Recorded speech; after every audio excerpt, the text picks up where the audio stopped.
because I usually take the role of trying to explain to people how wonderful the new technologies that are coming along are going to be.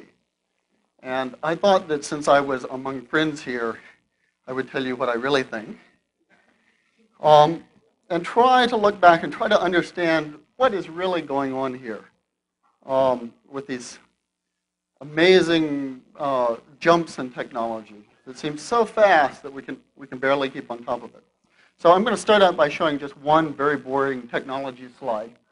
And then, so if you can just turn on the slide that's on. This is just a random slide that I picked out of my file. And what I want to show you is not so much the details of this slide, but the general form of it. This happens to be a slide of some analysis that we were doing about the power of RISC microprocessors versus the power of local area networks. And the interesting thing about it is that this slide, like so many technology slides that we're used to, is a sort of a straight line on a semi-log curve. In other words, every step here represents an order of magnitude in performance gain. And we're sort of this is a new thing that we talk about technology on semi-log curves. Something really weird is going on here. And that's basically what I'm going to be talking about. So if you bring up the lights. If you could bring up the lights higher, because I'm just going to use a piece of paper here. Now, why do we draw technology curves on semi-log curves? Well, the answer is if I drew it on a normal curve, where let's say this is years, this is time of some sort, and this is whatever measure of the technology that I'm trying to graph, the graphs look sort of silly. They sort of go like this. And they don't tell us much. Now, if I graph, for instance, some other technology, say transportation technology, on a semi-log curve, it would look very stupid. It would look like a flat line. But when something like this happens, things are qualitatively changing. So if transportation technology was moving along as fast as microprocessor technology, then sort of day after tomorrow, I would be able to get in a taxi cab and be in Tokyo in 30 seconds. It's not moving like that, and there's nothing precedented in the history of technology development of this kind of self-feeding growth where you go by orders of magnitude every few years. Now, the question that I'd like to ask is if you look at these exponential curves, they don't go on forever. Things just can't possibly keep changing as fast as they are.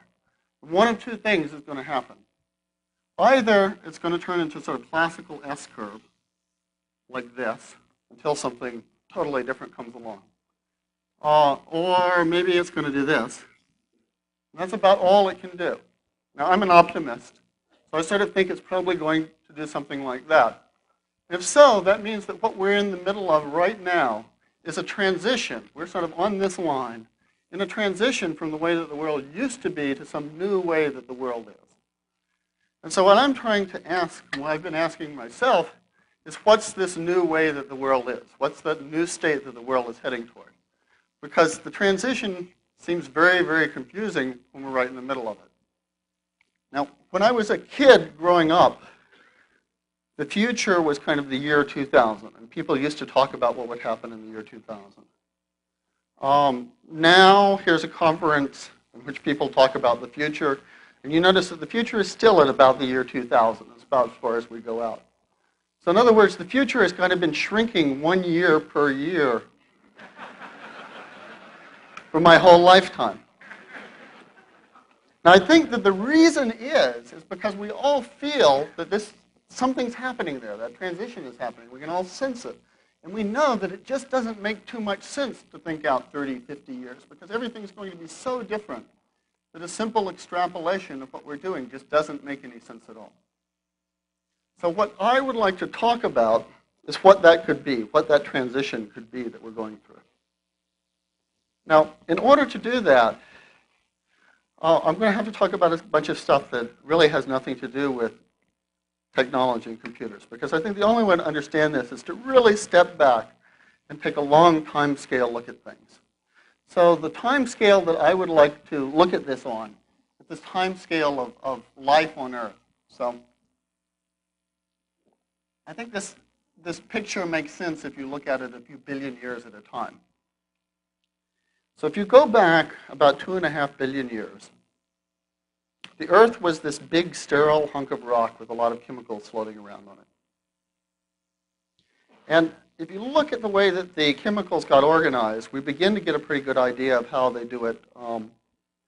And I think that there's theories that are beginning to understand about how it started with RNA, but I'm going to tell a sort of simple story of it, which is that at that time there were little drops of oil floating around with all kinds of different recipes of chemicals in them. And some of those drops of oils had a particular combination of chemicals in them, which caused them to incorporate chemicals from the outside and grow the drops of oil. And those that were like that started to split and divide. And those were the most primitive forms of cells, in a sense, those little drops of oil. But now, those drops of oil weren't really life, as we say it now, because every one of them was a little random recipe of chemicals. And every time it divided, something different. I mean, it got sort of unequal division of the chemicals within it. And so every drop was a little bit different. And in fact, the drops that were different in a way that caused them to be better at incorporating chemicals around them grew more, incorporated more chemicals, and divided more. So those tended to live longer, get expressed more. Now, that's sort of just a very simple chemical form of life. But when things got interesting was when these drops learned a trick of abstraction. Somehow, by ways that we don't quite understand, these little drops learned to write down information. They learned to record the information that was the recipe of the cell onto a particular kind of chemical called DNA. So in other words, they worked out in this sort of mindless evolutionary way a form of writing that let them write down what they were so that that way of writing it down could get copied. The amazing thing is that that way of writing seems to have stayed steady since it evolved 2.5 billion years ago. In fact, the recipe for us, our genes, is exactly that same code and that same way of writing. In fact, every living creature is sort of written in exactly the same set of letters in the same code. In fact, one of the things that I did just for amusement purposes is we can now write things in this code. And I've got here a little 100 micrograms of white powder, which I try not to let the security people see at airports. But this has in it, what I did is I took this code. The code has standard letters that we use for symbolizing it. And I wrote my business card onto a piece of DNA and amplified it 10 to the 22 times. So if anyone would like 100 million copies of my business card, I have plenty for everyone in the room, and in fact, everyone in the world. And it's right here. So if I'd really been an egotist, I would have put it into a virus and released it in the room.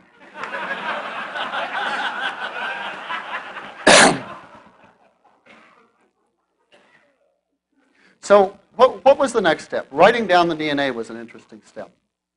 And that caused these cells that kept them happy for another billion years. But then there was another really interesting step where things became completely different, which is these cells started exchanging and communicating information so that they began to get communities of cells. I don't know if you know this, but bacteria can actually exchange DNA.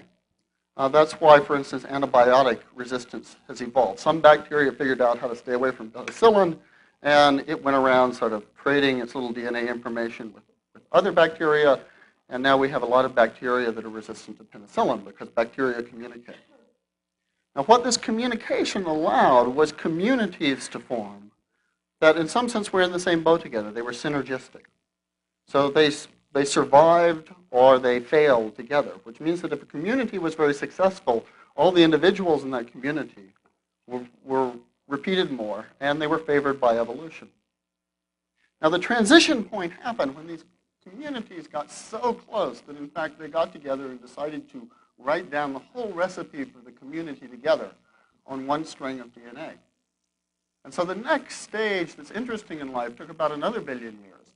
And at that stage, we had multicellular communities, communities of lots of different types of cells working together as a single organism. And in fact, we're such a multicellular community. We have lots of cells that are not out for themselves anymore. Your skin cell is really useless without a heart cell, a muscle cell, a brain cell, and so on. So these communities began to evolve so that the interesting level on which evolution was taking place was no longer a cell, but a community which we call an organism. Now, the next step that happened is within these communities of cells, again, began to abstract information. And they began building very special structures that did nothing but process information within the community. And those are the neural structures. So neurons are the information processing apparatus that those communities of cells built up. And in fact, they began to get specialists in the community and special structures that were responsible for recording, understanding, learning information. And that was the brains and the nervous systems of those communities.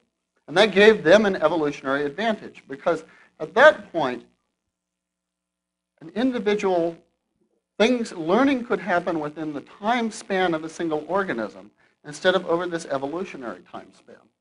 So an organism could, for instance, learn not to eat a certain kind of fruit because it tasted bad and it got sick last time it ate it. That could happen within the lifetime of a single organism. Whereas before they had built those special information processing structures, that would have had to be learned evolutionarily over hundreds of thousands of years by the individuals dying off that ate that kind of fruit. So that nervous system, the fact that they had built those special information structures, tremendously speeded up the whole process of evolution. Because evolution could now happen within an individual. It could happen in learning timescales. And then what happened was the individuals worked out, of course, tricks of communicating. And for example, the most sophisticated version that we're aware of is human language. It's really a pretty amazing invention if you think about it. Here I have a very complicated, messy, confused idea in my head. I'm sitting here making grunting sounds, basically, and hopefully constructing a similar, messy, confused idea in your head that bears some analogy to it. But we're taking something very complicated, turning it into sound, sequence of sounds, and producing something very complicated in your brain. So this allows us now to begin to start functioning as a single organism. And so, in fact, what we've done is we, humanity, have started abstracting out. We're going through the same levels that multicellular organisms have gone through, abstracting out our methods of recording, presenting, processing information. So, for example, the invention of language was a tiny step in that direction. Telephony, computers, videotapes, CD-ROMs, so on, are all our specialized mechanisms that we've now built within our society for handling that information. And it all connects us together into something that is much bigger and much faster and able to evolve than what we were before. So now evolution can take place on the scale of microseconds. And you saw Kai's little evolutionary example where he sort of did a little bit of evolution of a convolution program right before your eyes. So now we've speeded up the time scales once again. So the first steps of the story that I told you about took 1 billion years apiece. And the next steps, like nervous systems and brains, took a few 100 million years. Then the next steps, like language and so on, took less than 1 million years. And these next steps, like electronics, seems to be taking only a few decades. And the process is feeding on itself and becoming, I guess, autocatalytic is the word for it. When something reinforces its rate of change. The more it changes, the faster it changes. And I think that that's what we're seeing here in this explosion of curve. We're seeing this process feeding back on itself. Now, I design computers for a living, and I know that the mechanisms that I use to design computers would be impossible without recent advances in computers. So right now, what I do is I design objects of such complexity that it's really impossible for me to design them in the traditional sense. I don't know what every transistor in a connection machine does. Now, there are billions of them. Instead, what I do and what the designers at thinking machines do is we think at some level of abstraction, and then we hand it to the machine, and the machine takes it beyond what we could ever do, much farther and faster than what we could ever do. And in fact, sometimes it takes it by methods that we don't quite even understand. One method that's particularly interesting that I've been using a lot lately is evolution itself. So what we do is we put inside the machine a process of evolution that takes place on the microsecond time scale. So, for example, in the most extreme cases, we can actually evolve a program by starting out with random sequences of instructions. Say, computer, would you please make 100 million random sequences of instructions? Now would you please run all of those random sequences of instructions, run all of those programs, and pick out the ones that came closest to do what I wanted. So in other words, I define what I wanted. Let's say I want to sort numbers, as a simple example I've done it with. So find the programs that come closest to sorting numbers. So of course, random sequences of instructions are very unlikely to sort numbers. So none of them will really do it, but one of them by luck may put two numbers in the right order. And I say to the computer, would you please now take the 10% of those random sequences that did the best job, save those, kill off the rest, and now let's reproduce the ones that sorted numbers the best. And let's reproduce them by a process of recombination analogous to sex. We take two programs and they produce children by exchanging their subroutines, and the children inherit the traits, the subroutines of the two programs. So I've got now a new generation of programs that are produced by combinations of the programs that did a little bit better job. Say, please repeat that process, score them again, introduce some mutations perhaps, and try that again and do that for another generation. Well, every one of those generations just takes a few milliseconds. So I can do the equivalent of millions of years of evolution on that within the computer in a few minutes, or in the complicated cases in a few hours. At the end of that, I end up with programs that are absolutely perfect at sorting numbers. In fact, there are programs that are much more efficient than programs I could have ever written by hand. Now, if I look at those programs, I can't tell you how they work. I've tried looking at them and tell you how they work. They're obscure, weird programs. But they do the job. And in fact, I know I'm very confident that they do the job because they come from a line of hundreds of thousands of programs that did the job. In fact, their life depended on doing the job.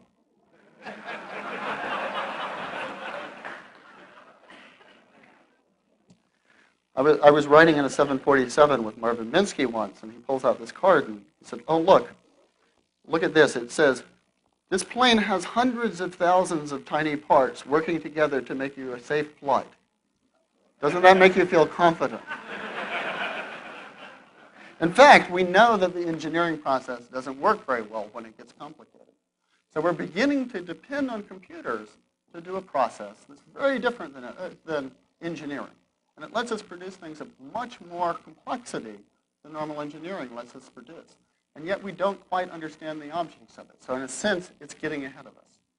We're now using those programs to make much faster computers so that we'll be able to run this process much faster. So it's feeding back on itself. The thing is becoming faster, and that's why I think it seems so confusing, because all of these technologies are feeding back on themselves. We're taking off. And what we are is we're at a point in time which is analogous to when single-cell organisms were turning into multi-cell organisms. So we're the amoebas, and we can't quite figure out what the hell this thing is we're creating. We're right at that point of transition. But I think that there really is something coming along after us. I think it's very haughty of us to think that we're the end product of evolution. And I think all of us here are a part of producing whatever that next thing is. So lunch is coming along, and I think I will stop at that point before I get selected out.